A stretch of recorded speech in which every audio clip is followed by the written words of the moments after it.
Alright, I think we did it. And if not, it's not my fault. Alright. Sygg. Wandering Wisdom and or Sygg Wanderwine Shield. It's a 2/2 that can't be blocked on either side. And when it enters or flips into the blue side, it enters as a blue side every time. A creature you control draws a card when it hits something. Most of the time I do that. When I play this, it won't do anything. You could probably play an army of like goofy 1-drops that fly or something to just consistently draw, but that would just effectively be replacing that 1-drop you played with a card, and then you could have just had the 1-drop itself be a more relevant card, and then you don't have to worry about this like 1/2 punch to draw. If that makes any sense. So you flip it with 1 white and or blue, and it flips back and forth. When it's on the other side, something gets protection. This competes with auras, but a lot of the auras are just so good that you don't actually have to flip this, right? Like, it's nice to flip it and then flip it back to draw and stuff, but you can just simply not flip it and then just put Curiosity on it and then draw that way without having to do this like funny flip thing. But you can flip it. There's places where it probably makes sense too. I don't know how many places. There are some other creatures in here, not many. I have the swords, the ways to find the swords. I think I just crafted this one. It seems okay. I like what both sides of this does. You can actually hit somebody with Buster Sword because your commander's unblockable, so that's pretty cool. I don't even know if I like Swiftfoot Boots, actually. You can't play Lightning Greaves because you can't do anything after you play it and put it here. And I don't think haste is worth it. It does let you draw immediately, assuming you cast it right then and there or something. But other than that, a wall of counters, some protection spells, and yeah, these go tall strategies are notably more miserable when your commander is not evasive inherently, right? Like Geist of Saint Draft is just inherently evasive. It's just, you don't have to worry about it, so you don't have to play all these like really weird protection spells in your deck. But you're still a blue-white deck, and there's cards to be drawn, so you can draw through them, especially when they're not typically useful. The format is inherently green, so green doesn't interact that much, but there's still plenty of things that do. And yeah, that's it. Let's see what happens. Alright, we got Short Bow. What is this? Niv-Mizzet, the not combo one. Alright.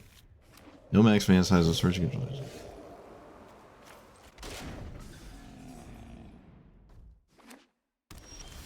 When it didn't do anything, that's upsetting. Short bow it is. Bask in my short bow opponent. That's right, you counter it. That's right. Go on. Oh.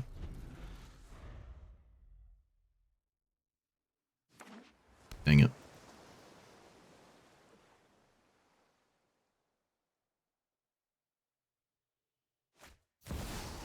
Oracle, sure. That probably means there's a removal spell? Or they just don't care about my commander. I think I'm just going to play my commander. Not gonna lie to you. Oh, they had just have something anyways. Of course they do. Oh, wait, no. They didn't. There's no reason to move the equipment, I don't think.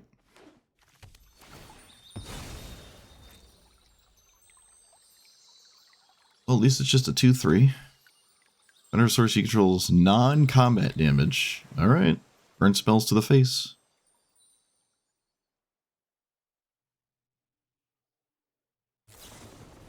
Oh, cool. The old hyper-efficient 1-mana answer. Beautiful.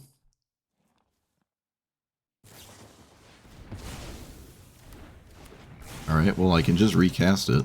If they spend spells killing my commander, that is my opponent not using them to draw cards with my face. So that's pretty nice. But that doesn't mean I'm winning, having cast this 5 times.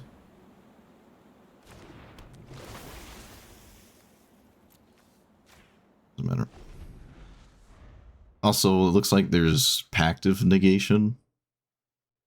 Because they're not subtletying. It's not Force of whatever. It looks like it's Pact Negation. Oh, they just draw Ancestral Recall. That tracks. That tracks, yep. Why not? It only makes sense.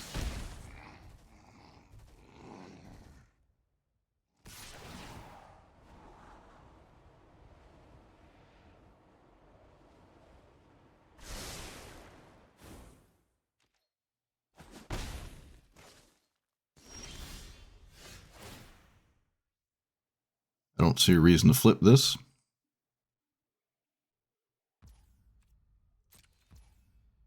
I don't see a reason to really do anything, actually. So I'm not going to.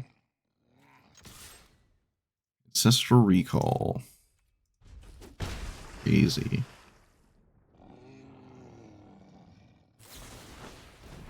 Or I was just running Smash to smithereens. That's interesting.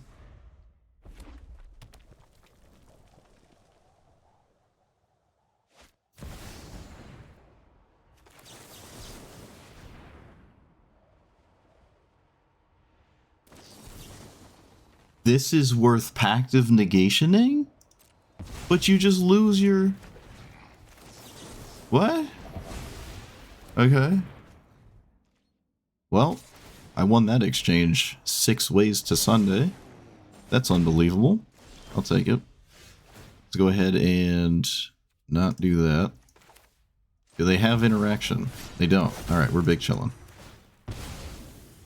Wow, that did not seem remotely necessary, in my opinion. There you go. There it is doing its thing. I guess I get Buster Sword?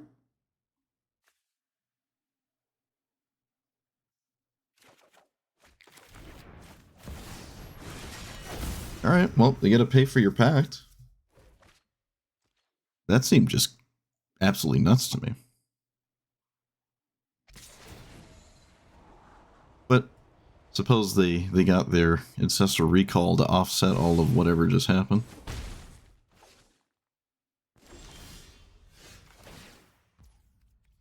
I don't need to spend the mana. Oh, I guess I could have spent the mana. No, because then I can't cast this Curiosity. Right. Never mind. Obviously, I always want to do that, so.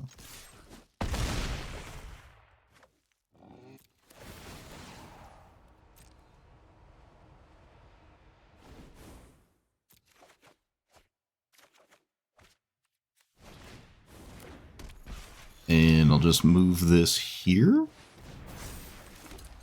Okay. Well, we have a giant problem in play. Black Lotus? Okay, sure, I wouldn't have countered that.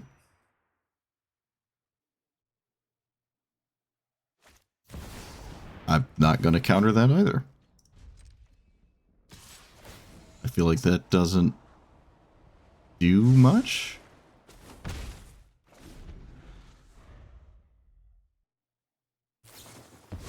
Cyclonic Rift. No.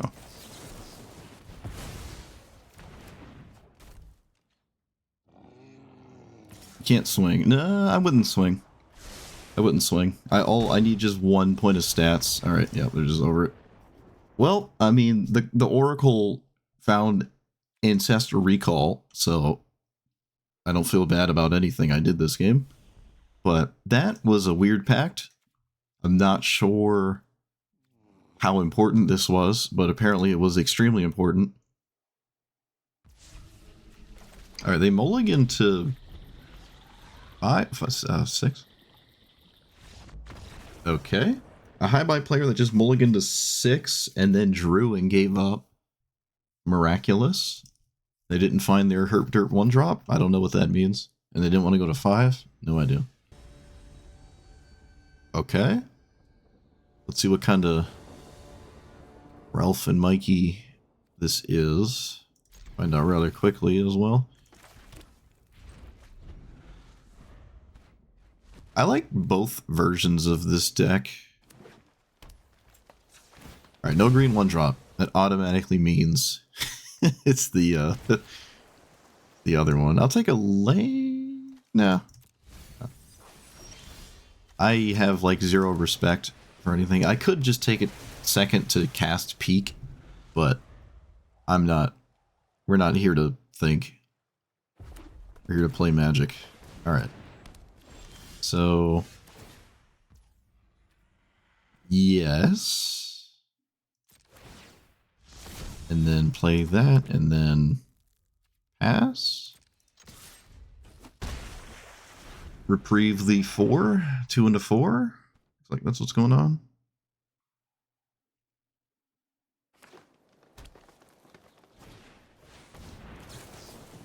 Almost the same.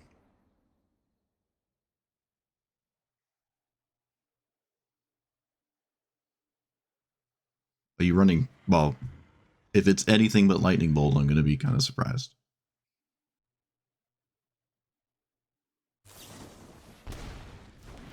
Oh, okay. Sure, wasn't expecting that one, but it sure works. Let's go here. Let's swing before we do anything. Oh, no, we should do this, right? Yeah.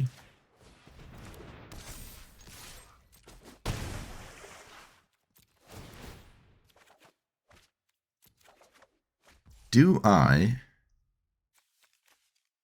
No, I don't think I make a move on that Power Stone. 1, 2, 3, 4, 5, 6. No Cavernous Souls. I mean, you came here to do one thing. Came here to do one thing, opponent. Cultivate. Alright. I guess we're not doing our one thing.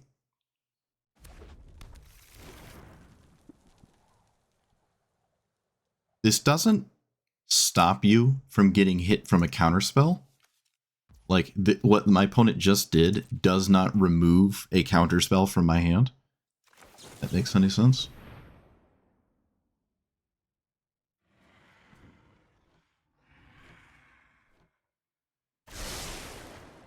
Let's get rid of you. You don't seem terribly useful. Say no. I mean, I'm drawing a card a turn here. I don't have the appropriate counterspell, unfortunately. There's not much I can do about that. Maybe I can draw it.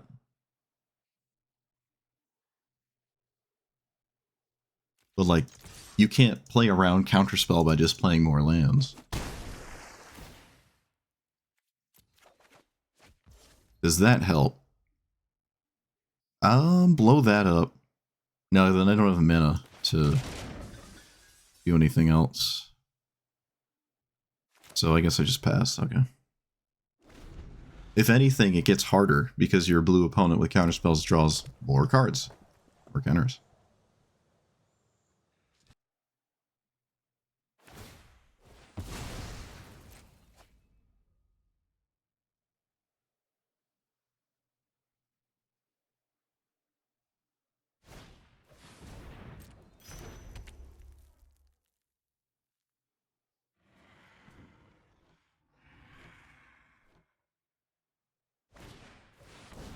Sweltering Sun? Let's take a gander at what's going on over there first. Random 8-drop, random 7-drop. Alright. Counter that with Dovin's Veto. What else that card's doing. So I can play this and equip it, but then I can't play Magic after. Land, let's see, Witch Enchanter. I just got to swing. I would like another land. Of course not. Oh, that helps though. I can just get rid of the Worn Power Stone, which I feel at this point I kind of have to do. So, like the last time it's gonna be significant. I can just play this as a land. Oh, I can also just play one of these. Let's get... I don't actually know what to grab. The other green equipment? Yeah, it helps, mana-wise. It helps.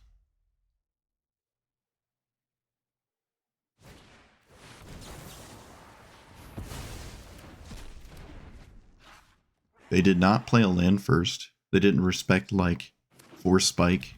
If I cast Force Spike there, that would have been crazy. They didn't play the land. Yeah, the untap on this equipment has been amazing. Well, for this deck at least.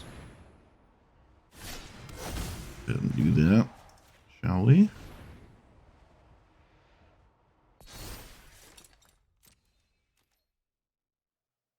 I don't think I'm interacting with the March. I didn't miss lethal, right? No, I didn't. Maybe if I was more aggressive earlier, but then I wouldn't have my counters and stuff.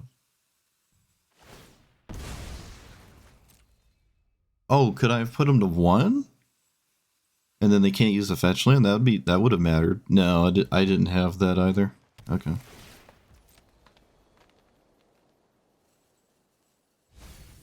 When it gets rid of Storm's Wrath, yeah, that's not it's not doing much. That's not gonna do much. Alright.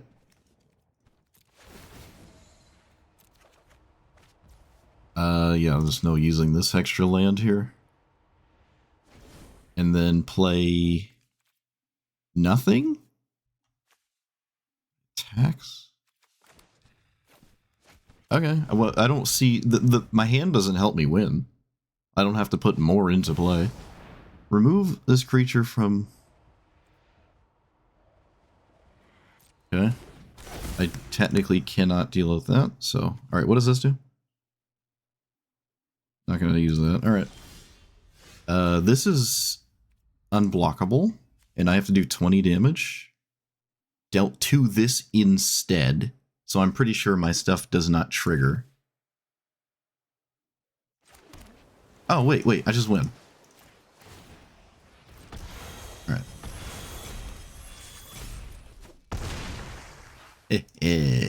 Look at that. Beautiful. I forgot I could do that. Yeah, I did have an answer to it.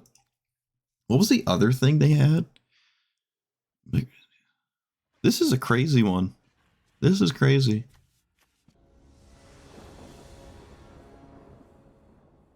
Wasn't expecting to see a Brigid player. Oh, I keep forgetting this costs 3. For some reason, I think this always costs 2. Kidding. Doesn't matter, it's green. It always shows up turn 2 anyways, but I do forget that. Maybe that's why I forget, because every time I see it, it shows up on turn 2. Other runes. That's an interesting one. Well, I don't really interact with you, opponent. I'm not gonna do anything about that. I don't think I'm playing my commander. Yeah, I'm not playing my commander in the face of whatever my opponent's up to. Worldly Tutor, go for it. I wonder if I should have Enlightened Tutored in response, actually. That would be cool. Worldly Tutor, Enlightened Tutor, or Spike. Totally isn't Legacy. Ooh, no land. Tragic. Tragic.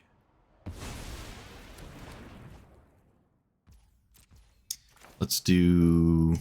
We can get an artifact. No, I don't. Again, there's no reason to get an artifact land. I just grab the Sigarda's Aid? No. Mox Amber? Yeah? Yeah, Mox Amber's good here. That's good here. Yeah. And then play my commander and just chill.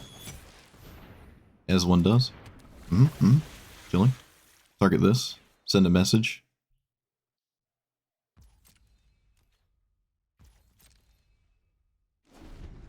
Could you imagine they swung with it, thinking it was like forever unblockable?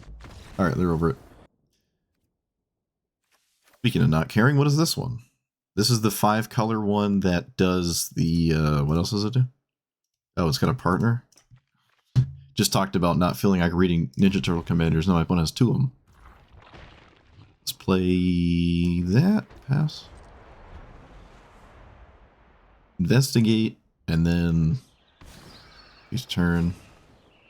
Or a bunch of stats for all creatures. It doesn't have to be turtles. I'll take another land, I think. And play you, right? Yeah. This is probably a 5-color good stuff thing, but it does have a partner that wants everything that is a creature, so that might matter.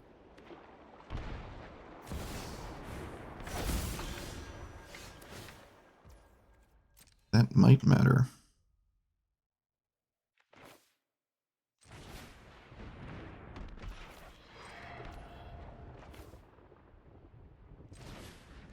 I could also just lose to exploration. Nothing I do matters anyways. This is the most likely outcome. Doesn't look like force. Well, if I knew I was gonna, well, actually I wouldn't have been able to draw that, so.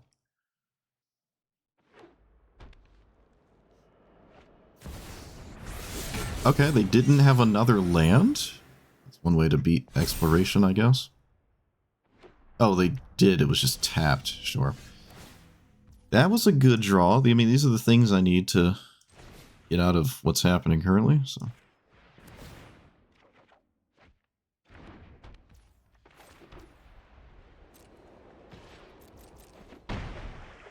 At least clue tokens cost mana to crack.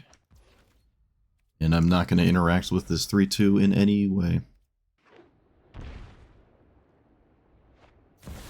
Crucius. Okay, sure. How come they didn't get a clue token? Oh, you can only get a clue token once because it has to be a creature type of a certain kind. Oh. They should crack this clue token. I don't know why they're not doing that. They should crack that clue token. That's odd.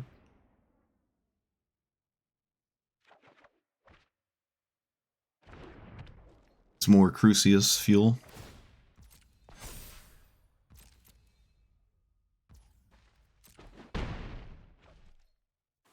There we go. It's also another potential land for your busted dumb card that shouldn't exist. Alright, let's do that. Let's play... I don't really know what to curse this Silence. So... I should just do it anyways. I really have no idea what to name. Like, I don't even... Alright, let's just see what we draw. We'll just lead with here always anyways. Alright, not ideal. I don't think I'm unable to screaming anything. I am just casting this. I could just name their commander. I could name something that's just always played in every deck ever. Like Counterspell. Cultivate. Burgeoning. No. I'm going to name Counterspell. I'm going to name Counterspell.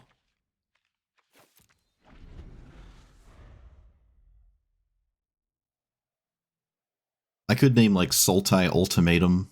It doesn't seem that great though. They can pay for the Force Spike. So let's just counter it the good old-fashioned way. Alright. Itch me to... Okay. I don't have anything to go with my commander, but I have to play a card that stops me from losing turn 2. So I'm going to do that. I'll play a tap land to super incentivize the Rofellos, as if they wouldn't play it anyways. As if they wouldn't play it.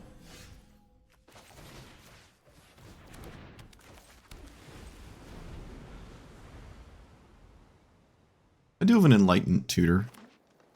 I mean, step 1 is dealing with Rofellos, and then step 2 is, you know, beating a mono-green ramp deck. Dealing with Rofellos just lets you play a normal game. You know, I will keep that. I will keep that card.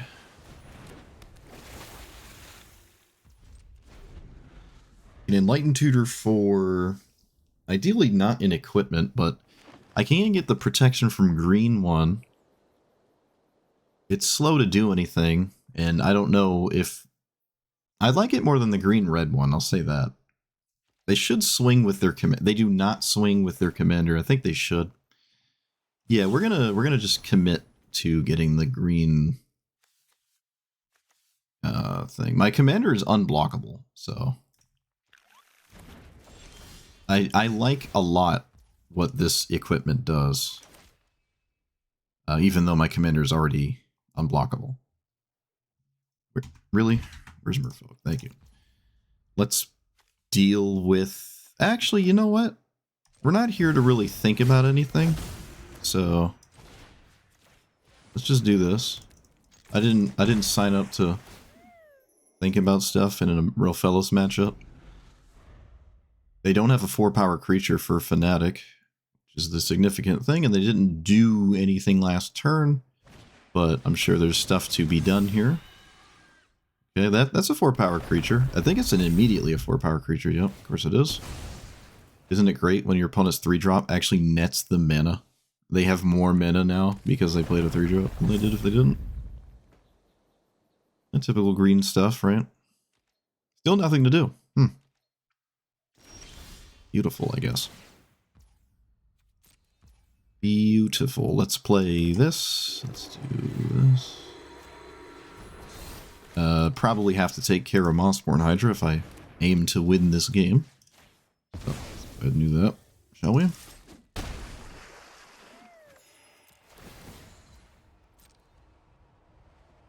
Oh, they're gonna stifle it? Oh, wait, no, they just discard, right? I got overly excited. Alright, Remand, it's your turn to be relevant. But they didn't have any scarier thing last turn. Okay, that's a problem. Let's cycle this. I think that's the best it's gonna do. I cannot respond to a land drop, so I can't actually stop Scute Swarm here. Yeah, I can't respond to that. I literally, fundamentally cannot respond to it. Oh, and of course it's a fetch land. It tracks. Alright, so bounce the token, and then Solitude the real one. I don't think I need this. I think I'd prefer to have this, of the two options here. Oh, get schmeeded. Oh my goodness. Yes. Wow, that was... Oh, so beautiful. Oh yes, this is the first Real Fellows matchup. It hasn't been every other game, which normally this format is at this point. I should just like stick to my guns and keep scooping to Real Fellows. I say I want to scoop to Real Fellows every time, but I don't like the behavior that promotes. But it, I mean, just stupid. Like, I don't want to... I'm just going to complain the whole match anyways. Save myself the headache.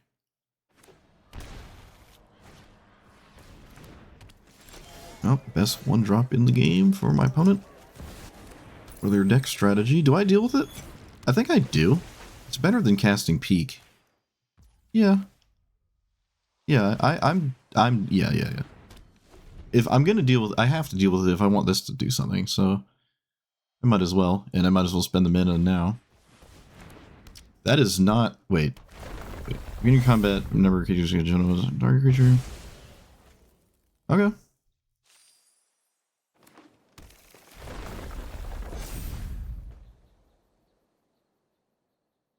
Yeah, that works. It does ask that the Chocobo dies, but I'm sure that's perfectly, like, reasonable. So this isn't great, but I didn't draw a land, so I'm just going to cast this. Not great. I am about as vulnerable as humanly possible here. It's just the nature of things. I'm not going to cast Peak to try to find a land. Because if I don't hit a land, it's like totally over. They put a counter on the Delighted Halfling? Huh. That's kind of neat. So I'll do this. They didn't have what they needed to make me lose on the spot. Ideal. Vigilance here is... Okay, I was probably going to get the funny short bow just for Vigilance.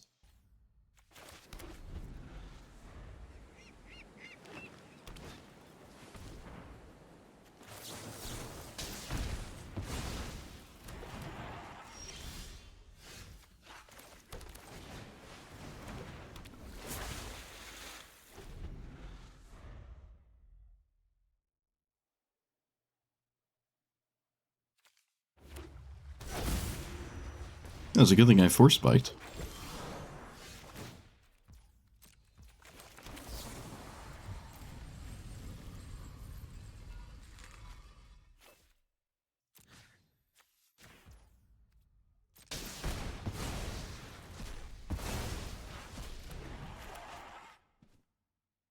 I can't leave up counter spell with the lands I got, so.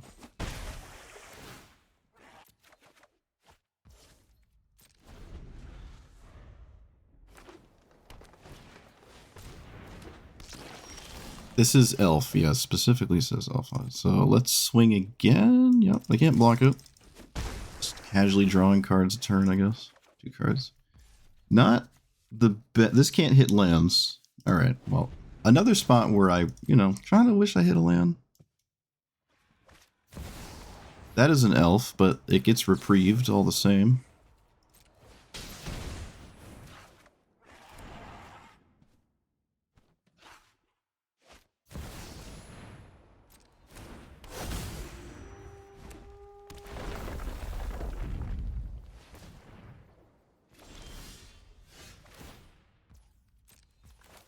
Let's play you. Get untappy land. Happy untappy equipment. To be honest, I should have swung first, but not too big of a deal. Alright, well only elves are uncounterable, so maybe I can play the game still. Guardian Project? Counter anything that is counterable.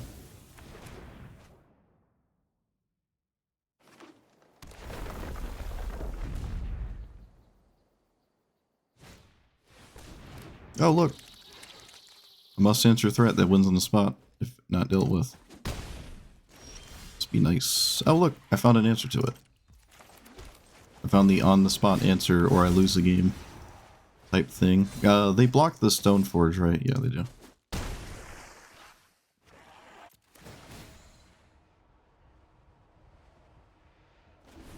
When it gets rid of Circuitous Route. They only have 1 card in their hand. But any land causes Scute Sorin to basically win, so... Nope.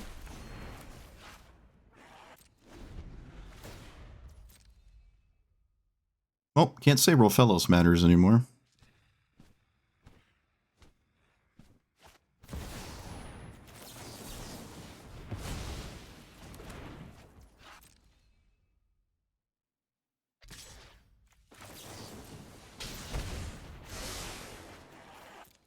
Oh, Aether Spark. Well, stats are okay here, but not the most exciting. I guess I do play it, right? Yeah. I think I play it. Oh, I could have tapped the Stoneforge. I'm an idiot. I could have just done that for way cheaper. Yeah, that was a mistake. Oops. Oh, I could have also played this. I'm throwing! I'm throwing! Doing my best throw impersonation.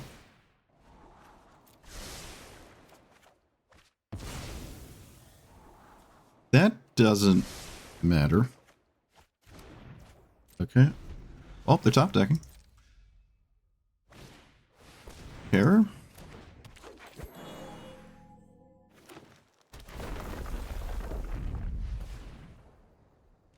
It stops certain top decks to deal with this, but might just be fine anyways.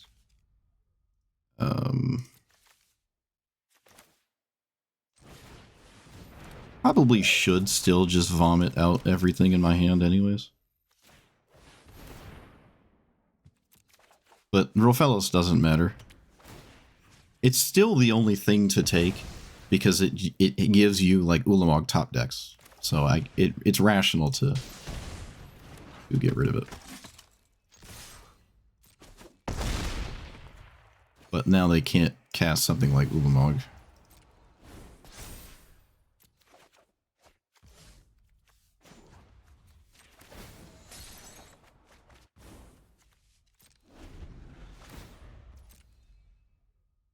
And my commander's unblockable. Alright, well, look at that.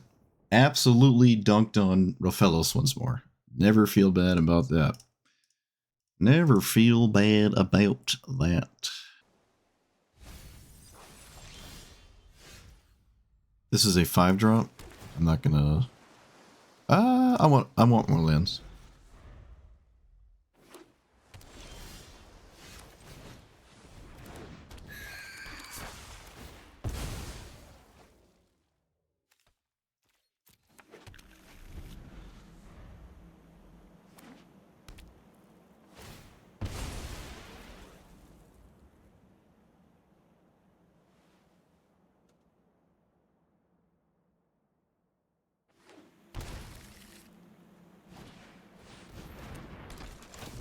Oh, don't even remind me about going first.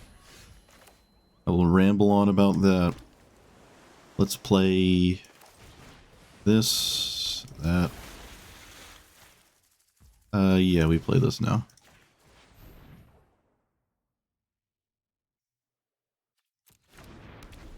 Reflector Mage is a problem if repeatedly reflecting. Okay, that's no big deal. Do you even bounce? I probably draw. No, they do bounce. Okay, I'd like to see that. I can't say that that mattered too much, so. Let's play this, yeah. Let's play this thing. I don't really know what to grab here. Probably Feast and Famine. It is just, like, always good.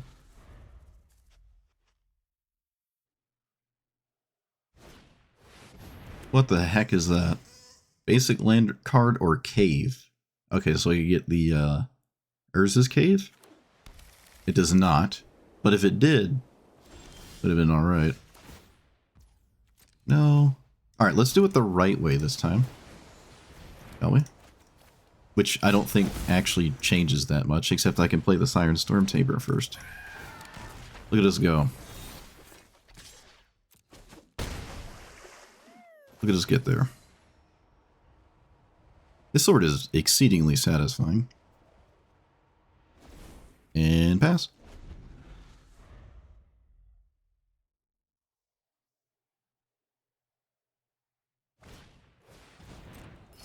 They still can't cast their commander. They could have cast their commander if... Huh. I guess I just reprieve that? Because I don't want to lose my important card in play. That's winning. They do swing. I feel like they should have been swinging and, like, wasn't doing that. Oh, I was supposed to Stoneforge. Alright. Literally throwing.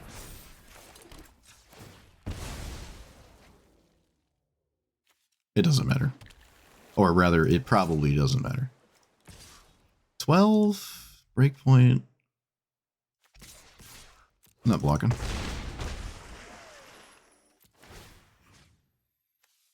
Let's kill that. The 2 damage to face doesn't matter. Okay, they got rid of that thing, which I love to see. That means they're just gonna play the Lauren to blow up a sword, but there's still, like, too many problems, I think. The Lauren doesn't solve all of them. It doesn't do enough.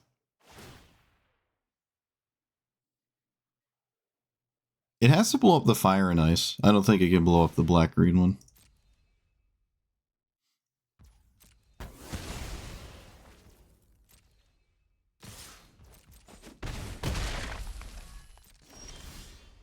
They blocked that. Okay, we can flip so we get another damage in. Which probably doesn't matter that much, honestly. I might as well. And alright. I have an answer to my opponent's commander. And I don't know if tapping Lauren to draw is a great idea, which is why I didn't deal with it. But I think swinging with the 1-power creatures has been worth it throughout the course of this game. I'm going to crack this. It's not likely to matter in the future.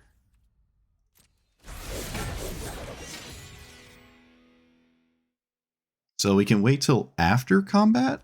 Put a stop here. Alright, we win.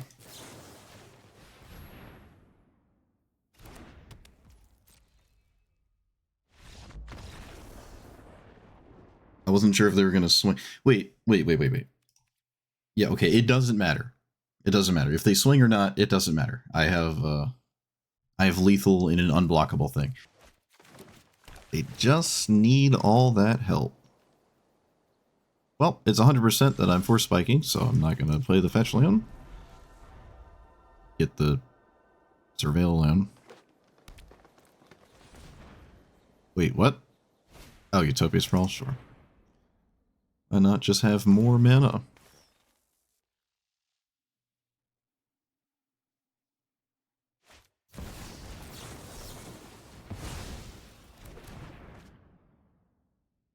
Probably going to try to counter that again.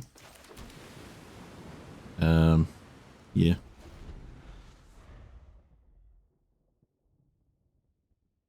I can get... whatchamacallit? Okay, they just didn't do the thing. Let's get this. Alright. Is this better than your commander? It feels like it isn't. Maybe it is. It doesn't feel like it's that significant. Let's play land and pass again. Play my commander on turn 4.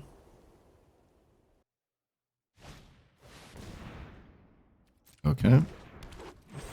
No land on the top, and they cannot shuffle. Significant. Probably. That is insignificant. And then shuffle... Wait, is it... what do I put on top? I don't think I put anything on top. Whatever I would put on top, I can't play it, so... Okay, well, I'm just kind of in the realm of I hope you don't have lands on the top of your deck. That's it, yep. That's fundamentally it. Alright, they don't. Could matter. Could matter. Did not expect to be able to do this, but I did. Unbelievable. That's unbelievable. I'm not scooping here. I am not scooping here. Like this...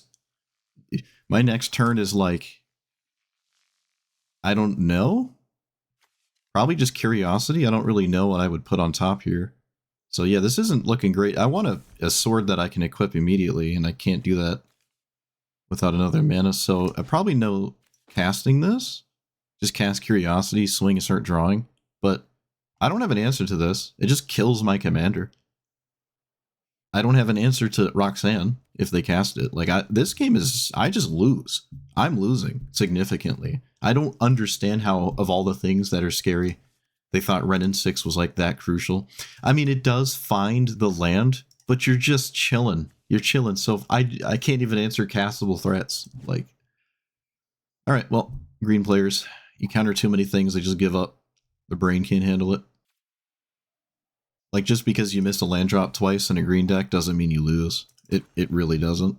My opponent's probably not used to it, because they just play Ren at 6 and they always make their land drop, so they probably just got, like, extra emotionally compromised. But you're winning that game. Like, 9 out of 10 times, you're currently ahead. You know, like, my opponent was ahead. Alright, let's talk about it. I'm over it. I am over it. Other than the sudden out of nowhere wall of Rofellos, which I actually did fare a pretty decent chance at beating. I did auto concede like 2 of them because I was tired of seeing like literally 5 in a row. Also, I think I did get a little bit play versus draw scammed. There was a lot of scenarios, like a fairly sizable amount of scenarios where my opponent had like a 2-minute commander that the game would have been vastly different had I been on the play, right? And that level of variance is unfortunate when you're already playing the most variance format in a card game, which is already inherently, variance centric. So a little unfortunate with the literal coin flip pseudo auto losses when I just can't deal with their stuff on turn 2. And then I just get posed by a 2-minute commander. This is a spot where people would just demand I play Spell Snare. I still would not play Spell Snare after having said what I said. There's 1,000 people that disagree, but go for it. Other than that, this is good if you're okay with a commander that doesn't have to show up on turn 2. I maybe waited enough to where it made sense to just wind up playing Mana Rocks anyways, because my turn 2 was like, oh, well, if I play it, it's probably going to die. Let me do literally anything else. There are cards in your deck that are kind of just better than your commander, which not a great sign. The unblockable is pretty nice though, I'm not gonna lie. But what is it? Yeah, Spirit Dancer, sometimes SRAM, and also sometimes Light Paws are just like better 2-drops than your actual commander. It's kind of like that with Scythus. Maybe Kinnan is rivaled by Badger Mole Cub, which is absolutely egregious, but it might actually be the case. This is rivaled maybe with something. Scythus has like Setessan Champion and all the other effective reprints of their commander. Although those cost more than 2. This one just costs 2. But it's just as vulnerable, right? It's just a 2/2. I would say by far the worst things in this deck were the protection spells, especially when a giant chunk of my commanders are suddenly green and they don't have any interest in interacting with you. So the protection spells are beyond useless. There's some like this that can actually kill something. Like this actually kills Rofellos, actually. I don't think that came up. It kills Rofellos too late, but it does kill Rofellos. It kills Manadorks and all that jazz. I did see a mirror match where my opponent was not doing the Merfolk go wide thing. It was just a go tall Voltron Merfolk whatever deck this is. And theirs was they played the commander plate that I don't have, the pizza plate, whatever. They had the Black Blade too, I think. Yeah, and then there was something else. They played a bunch of stuff that I just didn't play, but they're all kind of just the same. You just play the ones you like, assuming they're actually castable, right? You don't want to play like a random 10-minute equipment. You're not going to play Colossus Hammer. But there's other equipment that are options. The ones my opponent were playing would also not want this to flip because they were like colored permanents to equip and attach to this. But they did totally trample me. I don't know who was on the play versus draw or whatever, but they just had everything. They also had the witness protection for my commander, and I had no answer to theirs, and it was just over before it started, honestly, which it doesn't surprise me. Mirror matches with a deck like this, it is like, it's like Tifa versus Tifa. It's over before it started. Someone just has like the land count and they win, and there's like nothing the other one can do about it. There's some interaction you can have here, but if you leave your interaction, you're not progressing your game plan.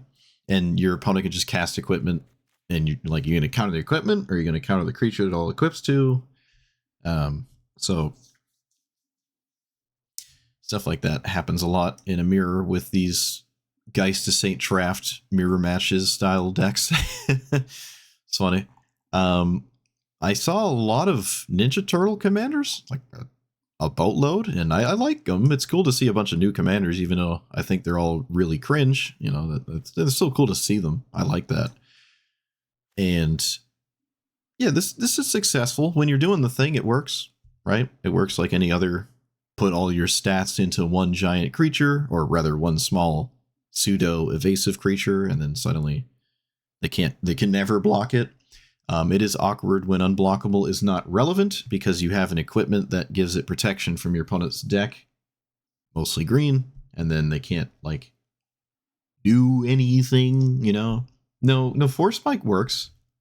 In the scenario, someone in chat said you just replaced Force Spike with Spell Snare, but the scenarios I'm talking about, play versus draw, this works.